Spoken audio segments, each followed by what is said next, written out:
हमारे साथ में हैं डॉक्टर कमलाशंकर उपाध्याय, और आप में से ज़्यादातर लोग जानते हैं कि बहुत बढ़िया लेखक हैं, बहुत बढ़िया समालोचक हैं, और माया जी की रचनाओं पर आपके निर्देशन में शोध हो चुके हैं। तो मैं चाहता हूं कि कमलाशंकर जी 2 शब्द बोलें।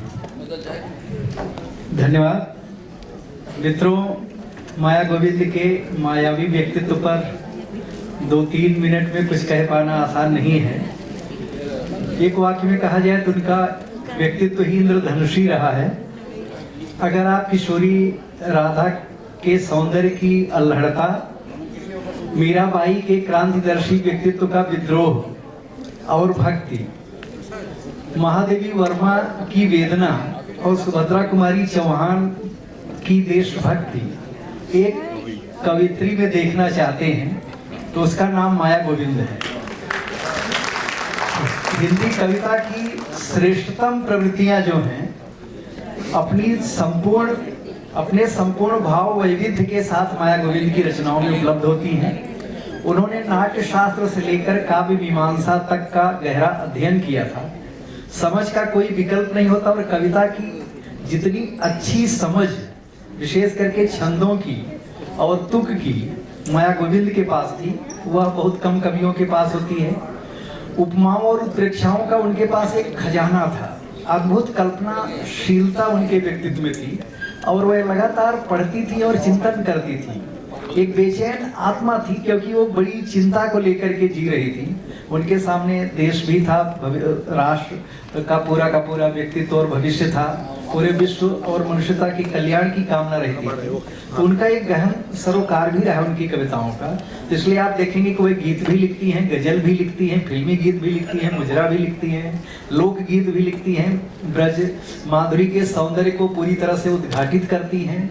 ब्रज और अवधि की उनकी कविताएं अपने छंदोगत वैविध्य के कारण जानी जाती हैं।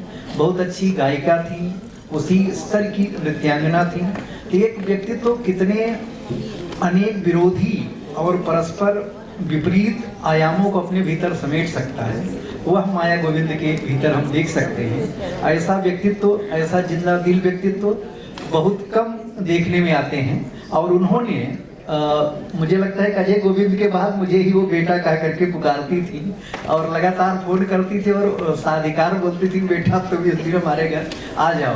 तो मतलब इस ढंग से हमारा उनका रिश्ता था। उनके ऊपर हमारे मार्गदर्शन में 3 लोगों ने एमफिल और एक पीएचडी हुई है, और मैंने उनके ऊपर सृजन की अनछुए संदर्भ शीर्षक से एक आलोचनात्मक ग्रंथ संपादित किया है। माया गोविंद जिस प्रतिभा की कवित्री थी, निश्चित रूप से जैसा कि अभी अलका जी ने कहा, उनके साथ न्याय नहीं हुआ। बहुत सारी प्रतिभाओं के साथ जीते जी न्याय नहीं हो पाता है। उनको वे और बड़े पुरस्कारों और सम्मानों की अधिकारिणी थी। माया राग पर साहित्य अकादमी मिलना चाहिए था, उस ढंग का की कविताओं का वह संकलन है। लेकिन हमने अपनी तरफ से प्रयास किया, लेकिन पुरस्कारों की अपनी रणनीति और राजनीति है। लेकिन हम सब इस बात को लेकर प्रसन्न है कि अजय जी ने उनके नाम पर एक पुरस्कार और सम्मान रखने की जो घोषणा की है, या निश्चित रूप से माया गोविंद को बहुत ये जो बातें आपके सामने प्रोफेसर उपाध्याय बोल रहे हैं, ये सारा काम उन्होंने उनके लिए अपनी तरफ से किया है, बहुत किया है। इतना किया है, साहित्य जगत के लोगों को इतना माया गोविंद के बारे में बताया है, इतना कुछ किसी ने नहीं बताया है। ये तो इनकी साहित्य सेवा है। इनके लिए अलग से प्रोग्राम करेंगे। हाँ, अब हम लोग जल्दी ही भवन से में एक माया जी के लिए अलग से प्रोग्राम करेंगे। फिर से हम कमलाशंकर जी को सुनेंगे।